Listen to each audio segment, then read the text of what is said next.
I guess, all things, and out of church, out of things that we believe in, tenets that made this country great, and blessings God gave us, seem to be undermined, and we try to be so politically correct that God becomes a dirty word. So this play is written about the intolerance of atheists, is basically the crux of it. We're in an interrogation room in Washington, D.C. I play Special Agent Manuel Rosado. I'm with Homeland Security, and I have a detainee here, Mr. Lawrence Jones. This is Special Agent Manuel Rosado, G9 grade, conducting a field investigation with one detained subject, Larry Jones. This is a fact-finding interview on a pending charge concerning national security. Thursday, the 23rd day of July, 2015, 0600 hours. This ongoing investigation has proceeded for 38 hours, minus meal breaks and scheduled rest. Mr. Levin is safe and has cooperated without coercion. The entire interview has proceeded in accordance with all federal statutes and laws. Pending charge, espionage. Espionage? It's a standard opening in case Congress elects another subcommittee and the other guys take power, they have to see how nice we play. There, Mr. Levin, Mr. Jones, a smile for the camera. But yesterday you told me this was an unofficial interview. Well, the longer you stay here, Mr. Jones, the higher you go up the food chain. The greater the reason for holding you. You understand that if you're charged and convicted of this crime, you can be executed. Okay, for 2 days now, you're stuck to this ridiculous story. Enough, Mr. Jones. You do want to go home, don't you? What kind of question is that? Who doesn't want to go home?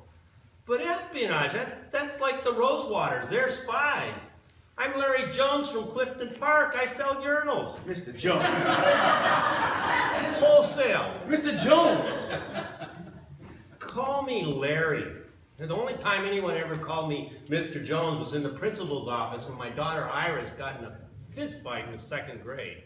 Mr. Jones. Larry. She punched the kid in the nose. She was no pushover. It was all because Hector Rodriguez said that Roberto Clemente was a better baseball player than Mickey Mantle. Larry, Mickey Mantle, he was just about one of the more popular figures in the sport. Lifetime batting average, 298, 534 home runs, 3 MVPs, 6 national championships. Roberto Clemente, he was a great player, but 259. Yeah, stay on task, okay? Sorry. Now, about yesterday. I can't help it. Baseball's my thing. I have season tickets, nosebleeds. I'm no Steinbrenner. Larry, come back. I'm sorry. I ramble when I'm nervous. I've never spent a night from home in my entire life. When I was 6, I went to camp, hated it, and there was no radio, so I couldn't listen to the game, so I cried all night. They sent me home. I've only slept in 2 beds in my entire life, in my father's house and with my Amy. Let's get back to why you're here. Okay, tell me the story again, slowly from the beginning. You said you had a message for the president. No. No? No message. No, not had, have. I have a message for the president. Which is? You've been asking me that for 3 days straight, and I'll never breathe a word unless I breathe it in the president's ear. Oh, okay. From whom is this message? Whoa, fancy. Who? The big who. From God.